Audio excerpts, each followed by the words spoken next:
नमस्कार विद्यार्थियों, आज का जो हमारा टॉपिक है वो है booting process. Booting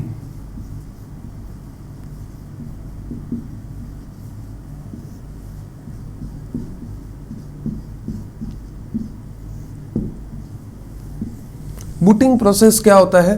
booting process से मतलब ये है कि कंप्यूटर को स्टार्ट करना। अब आप में से सबके दिमाग में ये आ रहा होगा कि कंप्यूटर स्टार्ट करने को क्या समझना, पावर बटन दबाया कंप्यूटर स्टार्ट हो गया। नहीं, हमें ये चीज़ समझनी है इस टॉपिक के अंदर कि जैसे ही हम पावर बटन को दबाते हैं, तो आप सबने ये नोटिस किया होगा कि जब आप पहली बार किसी भी कंप्यूटर या लैपटॉप को स्टार्ट करते हैं, पावर बटन दबाते हैं, तो आपकी जो डिस्प्ले स्क्रीन है, जो मॉनिटर है, उसके ऊपर ब्लैक स्क्रीन आती है। उस ब्लैक स्क्रीन पे कुछ वाइट कैरेक्टर्स लिखे हुए आते हैं और कुछ सेकंडों के बाद एक विंडोज़ का लोगो बना हुआ आता है और उसके कुछ सेकंड के बाद आपको आपका डेस्कटॉप दिखाई देता है, जिस पे आप क्लिक करके आपके कोई भी प्रोग्राम को स्टार्ट कर सकते हैं। तो जैसे हम इस टॉपिक के अंदर ये पढ़ेंगे कि जैसे ही हमने पावर बटन दबाया, पावर बटन दबाने से और डेस्कटॉप तक पहुंचने के दौरान इस बीच में जो भी एक्टिविटीज़ होती है वो सारी हमारी क्या है, बूटिंग की प्रक्रिया है। तो बूट का मतलब, बूटिंग जो आया है ना, ये बूट शब्द से आया है। बूट का मतलब क्या है? स्टार्ट करना, कंप्यूटर को स्टार्ट करना या निर्देशों के लिए तैयार करना। कंप्यूटर को स्टार्ट करना या फिर निर्देशों के लिए तैयार करना, ताकि वो निर्देश ले सके। निर्देशों के लिए तैयार करना।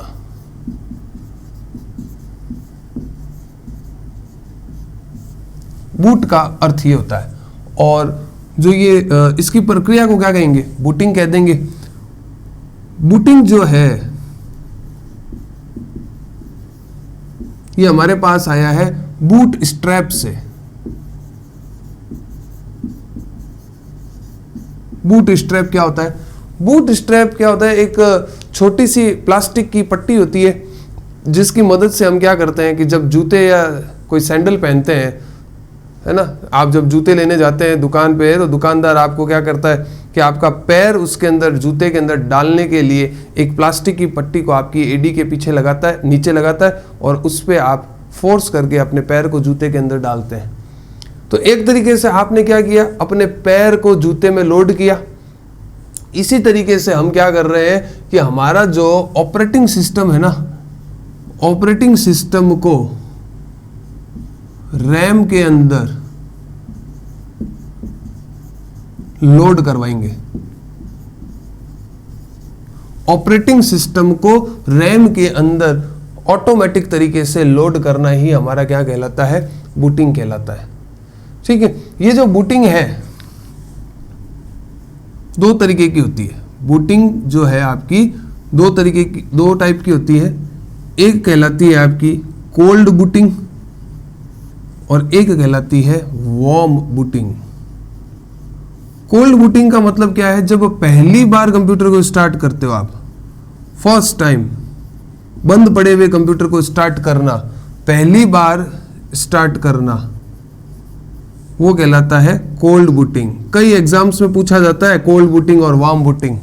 ठीक है, पहली बार कंप्यूटर को स्टार्ट करना कोल्ड बूटिंग कहलाता है, और चलते कंप्यूटर को रीस्टार्ट करना, ये आपका कहलाता है वार्म बूटिंग। रीस्टार्ट भी किया जाता है, कोई मान लो कि एरर आ गई है, कंप्यूटर अटक गया है या कोई अपडेट आ गया है, आप रीस्टार्ट की कमांड किसी भी केस में दे सकते हैं। तो आपने रीस्टार्ट जब करते हैं तो कंप्यूटर शट डाउन नहीं होता है ना, कंप्यूटर चालू ही रहता है, सिस्टम चालू ही रहता है, और वो वापस आपने उसको क्या कर दिया? रीस्टार्ट कर दिया। वो आपका कहलाता है वार्म बूटिंग। और फर्स्ट टाइम जब आप कंप्यूटर ऑफ है, पहली बार आपने पावर बटन को दबाया, तो आपके वो कहलाता है कोल्ड बूटिंग। तो ये है बूटिंग। अब हम इसके अंदर ये देखेंगे कि जब हमने कंप्यूटर को स्टार्ट किया, जैसे आप कोई भी कंप्यूटर जब आप स्टार्ट करते हो तो आपके पास ये जो आपका मॉनिटर है, इस मॉनिटर पे आपको जो डेस्कटॉप आता है आपका, डेस्कटॉप से मतलब क्या है कि जहां आपको ये माई कंप्यूटर का आपको आइकन दिखाई देता है, किसी में माई कंप्यूटर होता है, विंडो 10 के अंदर इसको दिस पीसी कहा जाता है। यहां तक जब पहुंचते हो आप, यहां तक पहुंचने की जो प्रक्रिया है वो अपन बूटिंग के इन सारे स्टेप्स के अंदर देखेंगे कि कैसे पहले स्टेप से चालू होकर के हम यहां तक पहुंचते हैं। इसको आप नोट कीजिए। अब इसके बाद अपन देखते हैं बूटिंग के स्टेप्स। तो अब स्टार्ट करते हैं बूटिंग प्रोसेस। ठीक है, बूटिंग प्रोसेस का मतलब क्या हो गया कि आपकी जो ऑपरेटिंग सिस्टम ओएस, शॉर्ट में लिख रहा हूं ऑपरेटिंग सिस्टम ओएस को रैम में लोड करना। ठीक है, ऑटोमेटिक तरीके से होगा, पावर बटन दबाया और आप तो डेस्कटॉप तक पहुंच गए। पीछे की जो कहानी है वो ये है कि ऑपरेटिंग सिस्टम को रैम में लोड करना। देखो एक चीज समझें आप कि जो आपका ऑपरेटिंग सिस्टम होता है वो कहां पर लोड हुआ होता है, वो होता है हार्ड डिस्क के अंदर, है ना। दो चीजें होती है, जब आप पहली बार नया कंप्यूटर लेते हैं, नया सिस्टम है आपके पास, असेंबल कराया है आपने, तो आप या तो उसके अंदर विंडो ऑपरेटिंग सिस्टम लोड करवाएंगे या पहले से ही कंपनी की तरफ से उसके अंदर लोड हुआ आएगा। तो पहली बार ऑपरेटिंग सिस्टम को भी हार्ड डिस्क में लोड करना ही आपका बूटिंग कहलाता है। इसके लिए अपन बूटेबल सीडी या बूटेबल डीवीडी का यूज करते हैं। और या आप अपने कंप्यूटर को पहली बार स्टार्ट करते हैं तब भी बूटिंग की प्रक्रिया होती है। तो जब भी आप कंप्यूटर को स्टार्ट करेंगे आपकी बूटिंग की प्रक्रिया होगी ही, हर बार होगी, है ना। तो ऑपरेटिंग सिस्टम को ऑटोमेटिक तरीके से रैम में लोड करना, ये हमारा क्या कहलाता है, बूटिंग कहलाता है। इसके लिए क्या होता है, स्टेप 1, पहला स्टेप क्या कहता है कि आपके पास जैसे ही आपने पावर को ऑन किया, पावर ऑन हुई, ठीक है, तो आपकी रोम चिप जो होती है, read only memory, ROM chip के अंदर एक प्रोग्राम होता है जिसको अपन कहते हैं बायोस, BIOS। मोस्ट इंपॉर्टेंट, कई एग्जाम्स में ये क्वेश्चन फुल फॉर्म पूछी जाती है, basic input output system, basic input output system. ये बायोस जो प्रोग्राम है ना, ये एक्टिव हो जाता है जैसे ही पावर ऑन की। रोम चिप के अंदर बायोस प्रोग्राम होता है एक, ठीक है, ये एक्टिव हो जाता है। यहां लिख देता हूं मैं एक्टिव। अब आप सब ये जानते हैं कि रोम के अंदर जो डेटा पड़ा होता है, पावर सप्लाई ऑफ होने के बाद वो डेटा इरेज नहीं होता। रैम में तो जो पड़ा है वो इरेज हो जाएगा। ये हमने पहले के लेक्चर्स में ये चीज़ हमने डिस्क्राइब की है, समझाया भी है मैंने आपको कि रोम में जो डेटा पड़ा है वो कभी भी इरेज नहीं होता पावर ऑफ होने के बाद। तो ये बायोस जो प्रोग्राम होता है ये कहाँ होता है, रोम में होता है। अब यहाँ पर जो प्रश्न बनता है कंपटीशन एग्जाम में, एक तो ये बनता है कि भाई बायोस की फुल फॉर्म क्या होती है। रोम में जो प्रोग्राम पड़ा है निम्न में से कौन सा है, बायोस है, ठीक है। और कुछ घुमा करके प्रश्न बने कि अगर आप अपने कंप्यूटर को स्टार्ट करते हैं तो सबसे पहले कंप्यूटर का कौन सा पार्ट एक्टिवेट होता है, तो वो आपका रोम चिप। सबसे पहले कहाँ पहुंचेगी पावर सप्लाई, रोम चिप के अंदर। तो रोम चिप के अंदर जो सप्लाई पहुंची, ये एक्टिव हुआ, रोम एक्टिव होगी तभी तो ये बायोस प्रोग्राम एक्टिव होगा उसका। इसके बाद क्या होगा, स्टेप 2 के अंदर, स्टेप 2 के अंदर क्या होगा कि ये जो बायोस प्रोग्राम है,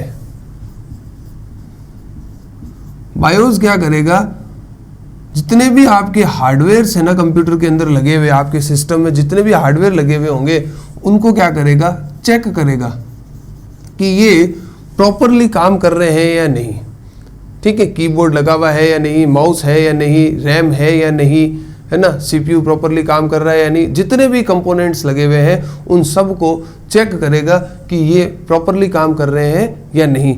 इसको कहते हैं पोस्ट, POST। ये भी बहुत मोस्ट इंपॉर्टेंट है, फुल फॉर्म पूछी जाती है। इसकी फुल फॉर्म है पावर ऑन सेल्फ टेस्ट। ठीक है, स्टेप 2 हो गया। अब स्टेप 3 में क्या होगा? स्टेप 3 के अंदर क्या होगा कि जो ये बायोस है, बायोस के अंदर क्या होते हैं, कुछ विशेष बूट प्रोग्राम होते हैं, है ना, विशेष बूट प्रोग्राम, विशेष बूट प्रोग्राम को हार्ड डिस्क में लोड करता है। एचडी मतलब हार्ड डिस्क, हार्ड डिस्क में लोड करता है।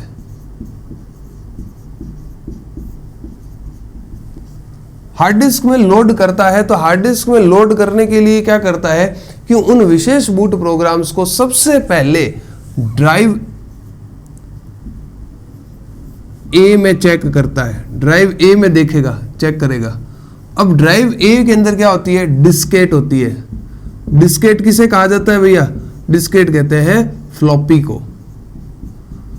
अब आज के कंप्यूटर्स में तो ये कहीं पर भी मिलेगी नहीं आपको फ्लॉपी। आजकल कोई भी फ्लॉपी यूज ही नहीं होती, ये पहले के टाइम में यूज की जाती थी। तो जो ये क्वेश्चन बनता है ना कि ड्राइव ए किसके लिए रिजर्व रखा गया है, आप किसी भी कंप्यूटर में चले जाए, आपको जो माई कंप्यूटर पे जब आप क्लिक करेंगे तो आपको जो हार्ड डिस्क के पार्टीशंस दिखाई देते हैं, C drive, D drive, E drive, F drive, G drive, कभी भी आपको ए ड्राइव या बी ड्राइव नहीं मिलेगा, क्योंकि वो फ्लॉपी के लिए रिजर्व करके रखा गया था। ठीक है, तो ए ड्राइव के अंदर, डिस्केट के अंदर ये चेक करेगा, किसको चेक करेगा? विशेष बूट प्रोग्राम्स को, जो कि हार्ड डिस्क में लोड करेंगे। अगर ये यहां पर नहीं मिलती है, अब देखिए कि आज की तारीख में ये तो नहीं है अपने पास में, लेकिन हम सीडी ड्राइव तो यूज कर रहे हैं, डीवीडी ड्राइव यूज कर रहे हैं। तो फर्स्ट टाइम अगर मैं विंडो इंस्टॉल कर रहा हूं, है ना, तो बूटेबल सीडी को या बूटेबल डीवीडी को अपने सिस्टम में इंसर्ट करूंगा, तो वहां से ये क्या करेगा? ऑपरेटिंग सिस्टम की फाइलों को लोड करवाएगा। कहां पर? हार्ड डिस्क के अंदर कॉपी करके रखेगा, ताकि भविष्य में जब मैं पावर सप्लाई ऑन करूं तो ये हार्ड डिस्क से डेटा को उठा के ले आए, बार बार मुझे पूरा बूटिंग विंडो को इंस्टॉल करना ना पड़े। तो अगर मैं ड्राइव ए में, या मान लीजिए कि सीडी या डीवीडी अगर मैं यूज कर रहा हूं इंस्टॉलेशन के लिए, तो वहां पर ये विशेष बूट प्रोग्राम को चेक करेगा। नहीं मिलती है तब ये आपको एक मैसेज दे देगा, डिस्क नॉट फाउंड। क्लियर? उसके बाद देखो क्या होगा कि सबसे पहले ये चेक करेगा आपके ड्राइव ए, वहां नहीं मिली, फिर आपकी ये सीडी या डीवीडी ड्राइव के अंदर चेक करेगा, वहां पे भी नहीं मिलती है, तो फिर ये क्या करेगा? आपकी हार्ड ड्राइव के अंदर चेक करेगा, हार्ड ड्राइव में ये चेक करेगा। किसको चेक करेगा? ऑपरेटिंग सिस्टम की फाइलों को, ओएस की फाइल्स को। ठीक है, वहां अगर इसको मिल जाती है कुछ सिस्टम फाइलें, वहां देखेगा ये कि हार्ड ड्राइव में पड़ी है, तो वहां से इसको ये उठाएगा। वो आगे की जो कहानी है वो है स्टेप 4 के अंदर। स्टेप 4 के अंदर क्या होगा कि जो ये विशेष बूट प्रोग्राम्स है, ये जो स्टेप 3 के अंदर हमने देखी विशेष बूट प्रोग्राम्स, इनको ढूंढने और पहचानने के बाद कहाँ मिली है? इसको हार्ड ड्राइव में मिली। तो हार्ड ड्राइव के फर्स्ट सेक्टर में, फर्स्ट सेक्टर जो होगा वो 512 बाइट का एक एरिया होता है। 512 बाइट का एरिया जो होगा, उसमें से जो डेटा पड़ा है उस डेटा को क्या करेगा? रैम के अंदर लोड करेगा। फर्स्ट सेक्टर के डेटा को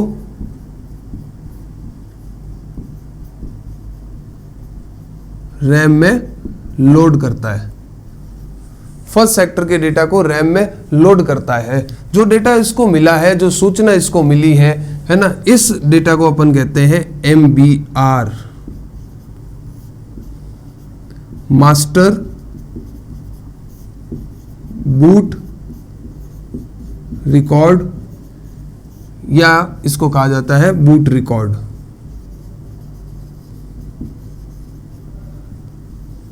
ठीक है, स्टेप 4 तक देखो, वापस बता रहा हूं, पावर ऑन हुई, रोम एक्टिव, बायोस का प्रोग्राम एक्टिव होगा। ठीक है, बायोस प्रोग्राम हार्डवेयर को चेक करता है, इसको कहते हैं पोस्ट। उसके बाद आपका जो बायोस है वो विशेष बूट प्रोग्राम को वास्तव के अंदर हार्ड डिस्क के अंदर लोड करता है। ठीक है, सबसे पहले कहाँ देखेगा, ड्राइव ए में चेक करेगा या फिर CD DVD ड्राइव के अंदर चेक करेगा। अगर वहाँ मिल गया तो ठीक है, नहीं तो हार्ड ड्राइव से क्या करेगा, चेक करेगा ऑपरेटिंग सिस्टम की फाइलों को, कुछ सिस्टम फाइल्स जो होती है। उसके बाद क्या करेगा कि जो फर्स्ट सेक्टर जिस 512 बाइट का जो आपका एरिया है उसमें से डेटा को कहाँ करेगा, रैम में लोड करता है। इसको, इस सूचना को अपन क्या कहते हैं, मास्टर बूट रिकॉर्ड कहा जाता है। स्टेप 5 के अंदर क्या होगा, स्टेप 5 के अंदर ये जो आपका MBR है इसे रैम में लोड कर देगा। अब देखो MBR गया रैम के अंदर, स्टेप 5 के अंदर मास्टर बूट रिकॉर्ड को क्या कर दिया, इसने रैम के अंदर लोड कर दिया। स्टेप 6 इसको आप इसको नोट कर लो, इसको इरेज करता हूं मैं।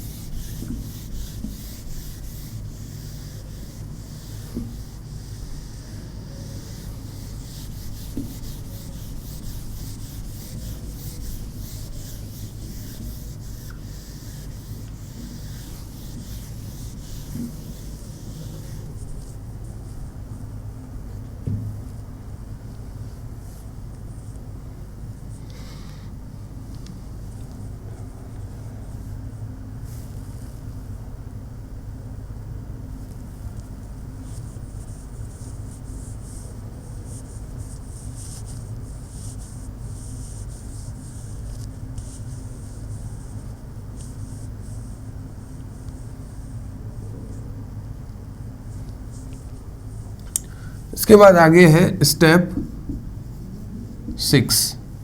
स्टेप 6 के अंदर क्या होगा कि जो आपका ये बूट रिकॉर्ड है, बूट रिकॉर्ड जो होगा आपका, वो क्या करेगा कि आपकी फ्लॉपी, CD, DVD या हार्ड ड्राइव से जो सिस्टम फाइलें होगी ना, उन सिस्टम फाइलों को रैम में लोड करता है। बूट रिकॉर्ड जो होगा ना वो आपके या तो A ड्राइव जिसमें आपकी फ्लॉपी होगी, या फिर CD DVD, या फिर आपका हार्ड ड्राइव से सिस्टम फाइलों को, सिस्टम फाइल को रैम में लोड करेगा। कौन, बूट रिकॉर्ड। ठीक है, बूट रिकॉर्ड की ये जिम्मेवारी है कि वो आपके हार्ड ड्राइव से सिस्टम फाइलों को रैम में लोड करता है। डॉस के केस में जो ये सिस्टम फाइल होती है ना, प्रारंभिक फाइलें बोला जाता है इनको, इनिशियल फाइल्स होती है ये। तो डॉस के केस में आपके पास जो फाइल होती है io.sys स्टार पॉइंट, io.sys जो है वो आपकी क्या है, सिस्टम फाइल है, जो सबसे पहले बूट रिकॉर्ड क्या करेगा, रैम के अंदर लोड करेगा। अब इसके बाद क्या होगा, स्टेप 7 के अंदर जो ये स्टार्टिंग फाइल है io.sys, इस फाइल के अंदर एक प्रोग्राम होता है। io.sys के अंदर जो प्रोग्राम होता है वो होता है sys init। sys init की फुल फॉर्म होगी सिस्टम इनिशियलाइज, सिस्टम को तैयार करना, ताकि वो आगे की जो ऑपरेटिंग सिस्टम्स की फाइल है ना उनको क्या कर सके, रैम में 1 by 1 लोड कर सके। देखो बूट रिकॉर्ड तक आपने देखा कि बूट रिकॉर्ड को हमने रैम में डाल दिया। अब बूट रिकॉर्ड की क्या जिम्मेवारी है, वो सिस्टम फाइलों को रैम में लोड कराएगा। तो कौन सी सिस्टम फाइल को वो लेकर के आया, io.sys को। और io.sys के अंदर आपके पास में क्या है, सिस्टम इनिट प्रोग्राम है। ये प्रोग्राम की जिम्मेवारी है कि ये क्या करेगा कि बाकी की ऑपरेटिंग सिस्टम की जो फाइलें हैं उनको 1 by 1 ये लोड करवाता है।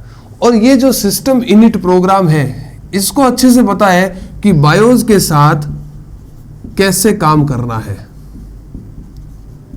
बायोस के साथ कैसे कार्य करना है, इसको पता है।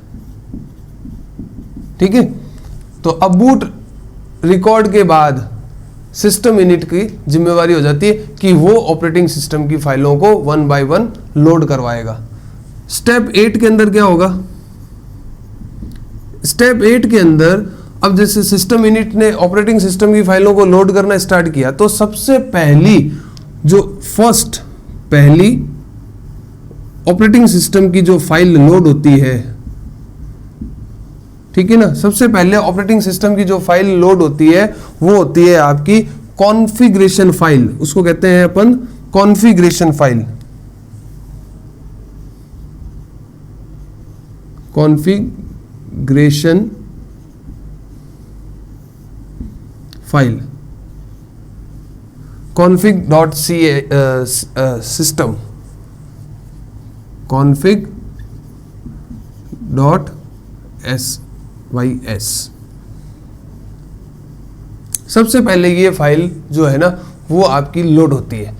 इस फाइल की जिम्मेवारी क्या है, ये चीज चेक करेगी कि अब हमें आगे कौन सी फाइलों को लोड कराना है ताकि ऑपरेटिंग सिस्टम प्रॉपरली लोड हो सके, है ना, प्रॉपरली काम कर सके।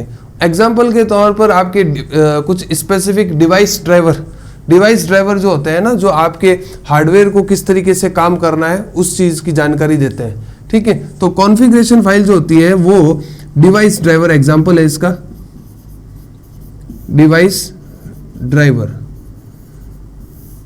ड्राइवर का मतलब क्या हो गया कि जैसे प्रिंटर लगा हुआ है आपके, ठीक है, प्रिंटर एक डिवाइस है, लेकिन प्रिंटर को चलाने के लिए जो प्रोग्राम है वो आपका क्या कहलाएगा, ड्राइवर कहलाएगा। स्कैनर लगा हुआ है, आपने कोई अलग से कोई डिवाइस जोड़ रखी है ना, तो उसको चलाने के लिए जो प्रोग्राम होते हैं उन्हें कहते हैं अपन डिवाइस ड्राइवर। तो ये डिवाइस ड्राइवर्स को कौन चेक करता है, कॉन्फ़िगरेशन फाइल। सबसे पहले यही लोड की जाती है ऑपरेटिंग सिस्टम की, क्लियर। ये फाइल कौन सी होती है, config.system, डॉस के केस में। स्टेप 9 के अंदर क्या होगा, स्टेप 9 के अंदर क्या होगा कि आपने ऑपरेटिंग सिस्टम की फर्स्ट फाइल को लोड करवा दिया, ठीक है।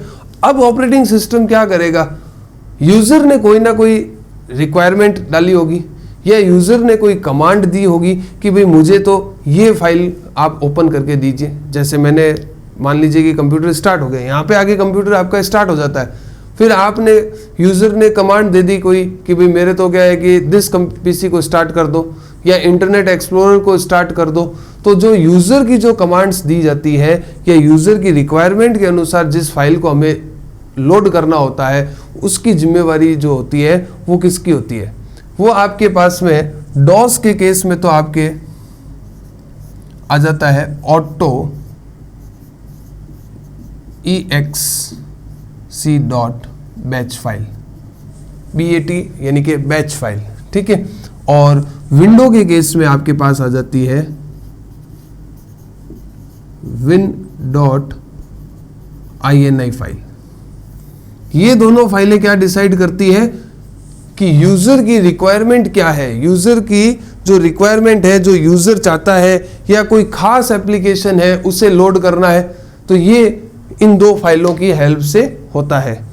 स्टेप 9 तक आने के बाद स्टेप 10 जो है, स्टेप 10 के अंदर क्या होता है कि अब यहां जब आप पहुंच गए हैं तो आपका ऑपरेटिंग सिस्टम कंप्लीटली लोड हो गया, कंप्लीट लोड हो चुका है। अब ये जैसे ही कंप्लीट लोड हो गया, कंप्लीट लोड का मतलब क्या है कि आप डेस्कटॉप तक आ गए हैं। कंप्लीट लोड का मतलब है कि ये आपका डेस्कटॉप आ गया यहां पर। तो जैसे ही डेस्कटॉप आ जाता है तो डेस्कटॉप आने के बाद बायोस क्या करता है कि पूरा का पूरा कंट्रोल जो है वो ऑपरेटिंग सिस्टम को हैंड ओवर कर देता है, उसको दे देता है। इसके बाद सारी जिम्मेवारी ऑपरेटिंग सिस्टम की है। ऑपरेटिंग सिस्टम फिर 1 बाय 1 जो भी यूजर कमांड देता है उसको क्या करेगा, लोड करेगा। तो यहाँ ये बात समझनी है कि देखो ऑपरेटिंग सिस्टम आज की तारीख में अपन कोई भी ऑपरेटिंग सिस्टम ले लें, जैसे लेटेस्ट की बात करें तो विंडो 10, तो विंडो 10 का जो साइज होता है वो कम से कम 3.5 से 4 GB मान लेते हैं अपन। लेकिन मेरे कंप्यूटर में मान लो कि आप 1 GB की रैम लगी हुई है, तो पूरा ऑपरेटिंग सिस्टम तो रैम में लोड होगा नहीं ना भाई। 1 GB की रैम में 3.5 GB ऑपरेटिंग सिस्टम आ नहीं सकता। या मान लो कि मैंने रैम 16 GB कर ली है और मैंने पूरा का पूरा ऑपरेटिंग सिस्टम उसमें लोड करा दिया, तो मेरे बाकी के प्रोग्राम्स कहाँ जाएंगे। तो इसका मैकेनिज्म कुछ इस तरीके से बना हुआ है कि जब पहली बार स्टार्ट किया तो डेस्कटॉप तक ला करके छोड़ दो, ठीक है। अब डेस्कटॉप पर ला करके छोड़ दिया, डेस्कटॉप तक आ गया है, तो बायोस अपनी सारी पावर जो है ना वो ऑपरेटिंग सिस्टम को दे देता है। फिर यूजर जैसे जैसे कमांड्स देता है वैसे वैसे ऑपरेटिंग सिस्टम की फाइलें हार्ड ड्राइव से उठ करके रैम में आती है और रैम से वो सीपीयू तक पहुंच करके उस प्रोग्राम को एग्जीक्यूट कराती है और आपकी स्क्रीन पे आपको आउटपुट मिलता है। क्लियर है? आई होप का आपको ये बूटिंग प्रोसेस अच्छे से समझ आया होगा। एग्जाम में इसमें से 1 या 2 क्वेश्चन 100% पूछे जाते हैं, लगभग हर एग्जाम में पूछा जाता है। बायोस की फुल फॉर्म पूछी जाती है, पोस्ट की फुल फॉर्म पूछी जाती है, सबसे पहले एक्टिव होने वाली डिवाइस पूछी जाती है, सबसे पहले एक्टिव होने वाला प्रोग्राम पूछा जाता है। ये भी प्रश्न पूछा जाता है कि ऑपरेटिंग सिस्टम के द्वारा जो अपने हार्डवेयर्स को सारा चेक किया जाता है, ये प्रोसेस क्या कहलाता है? पोस्ट प्रोसेस कहलाता है। ऑपरेटिंग सिस्टम की कौन सी फाइल सबसे पहले लोड होती है? कॉन्फ़िगरेशन फाइल लोड होती है। ठीक है, यूजर की रिक्वायरमेंट के अकॉर्डिंग या जो स्पेसिफिक कोई मान लो कमांड दे दी है उसको एग्जीक्यूट करवाने के लिए कौन सी फाइल को लोड कराया जाता है? तो विंडो के केस में win.ini फाइल होती है और autoexe.batch फाइल होती है। उससे पहले मैंने आपको बताया था कि भाई डॉस में जो सिस्टम फाइलें होती है वो एक तो होती है io.sys फाइल होती है और एक और फाइल होती है इसके साथ में जिसको अपन कहते हैं ms-dos.system। ये 2 फाइलें जो होती है सिस्टम फाइलें रैम में लोड होती है डॉस के केस के अंदर। तो यहाँ तक अपना बूटिंग का प्रोसेस खत्म होता है। इससे आगे की कहानी हम अगले चैप्टर में करेंगे। तब तक के लिए धन्यवाद।